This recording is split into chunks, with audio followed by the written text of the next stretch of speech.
เออนู้นน้องพลอยไปเที่ยวกลับมาแล้วก็เลยมาลงเรือลำนี้รู้สึกว่าจะสั่งซื้อจากประเทศจีนไม่แพงเท่าไหร่หรอกครับ500 กว่าบาทเขาซื้อมาเขาอยากมาเล่นสงกรานต์พอมาเล่นสงกรานต์แล้วก็จะได้กลับกรุงเทพก็เลยจะเล่น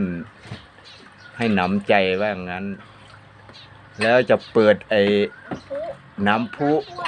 จะเปิดน้ำพุพอดีปล่อยน้ำคลองเข้ามาน้ำท่วมเปิดมันก็ไม่พุ่งถ้าพุ่งก็คงจะไม่ถึงหลังคาคงจะขึ้นไม่สวยก็เลยยังไม่เปิดเขาก็เลยมาพายเรือเล่นอยู่นี่แล้วอีกหน่อยโอ๊ก็จะลงน้ำแล้วจะพ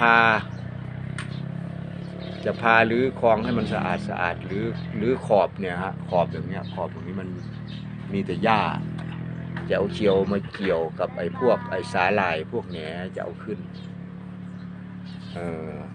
แล้วตอนนี้ก็แค่นี้แหละ